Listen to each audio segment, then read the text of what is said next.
یہ کہتے ہیں کہ میرے شوہر نے ایک دفعہ غصے میں 5 بار مجھے کہا تم مجھ سے فارغ ہو، تم مجھ سے فارغ ہو، فارغ ہو، کیا حکم شرع ہوگا؟ دیکھیں ہمارے نزدیک لفظ فارغ جو ہے، جب طلاق کے قرینے، طلاق کے علاوہ کسی اور چیز کا قرینہ موجود ہو پھر تو طلاق اس سے نہیں ہوتی، لیکن اگر کوئی اور قرائن موجود نہیں ہے تو لازم طلاق ہوتی ہے۔ اور قرینے کا مطلب جیسے بیوی کہہ رہی ہے بھئی مجھے ماسی رکھ دو، میں بہت پریشان ہوتی ہوں، وہ لے آیا ماسی، کہا کہ لو بھی ماسی لے لو، اب تو تم فارغ ہو، ہم نے تمہیں فارغ کر دیا،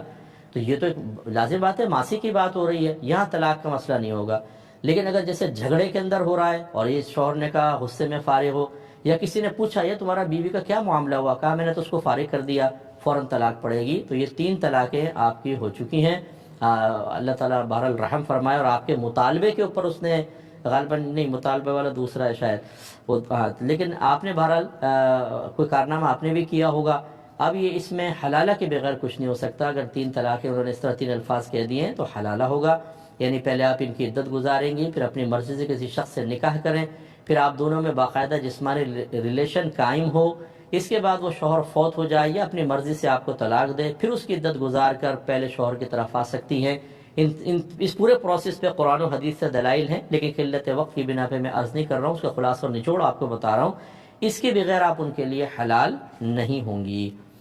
اچھا، لیکن یہ میں ضرور عرض کر دوں کہ اس فارغ کے لفظ میں بعض علماء اختلاف رکھتے ہیں، وہ کہتے ہیں کہ نہیں، یہ لفظ کنایا ہے، اور اس میں اگر شوہر نے طلاق کی نیت کی ہوگی تو ہم مانیں گے، ورنہ نہیں۔ اگر فرض کر لیں کوئی اچھے مستند مفتی صاحب آپ کو میرے اس مسئلے کے خلاف جواب دے،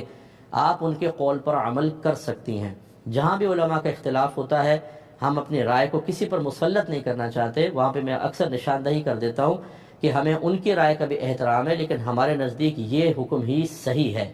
ہم اس کو صحیح سمجھتے ہیں۔ اگر وہ کوئی عالم صحیح، مفتی صاحب صحیح سمجھ کر فتویٰ دیتے ہیں، آخرت میں وہ ذمہ دار ہیں،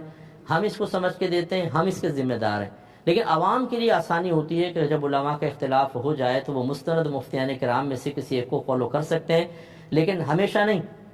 خاص بڑے بڑے مسائل میں، ورنہ ہم یہی ترغیب دیتے ہیں کسی ایک مفتی صاحب کو اپنا رول ماڈل بنائیں اور انہی سے آپ مسئلہ معلوم کریں۔ اس کی وجہ یہ ہے کہ شریعت نے جو شرعی احکام ہیں ان میں ہمارے لیے ایک آزمائش رکھی ہے، امتحان۔ کبھی وہ ہمارے موافق ہوتا ہے، ہمیں مزہ آتا ہے، آرام سے کر لیتے ہیں، کبھی مخالف آ جاتا ہے تو اب ہمیں اپنے نفس کو مارنا ہوتا ہے، اور اس چیز کو ہم بظاہر ہمارا قلب ناپسند کر رہا ہوتا ہے، لیکن ہم اللہ کی رضا کی خاطر اختیار کرتے ہیں، یہی امتحان تھا۔ اب اگر یوں کر دیا جائے کہ یہاں آپ پھنسے ان کے مسئلے کے جواب میں، دوسرے کے پاس چلے گئے،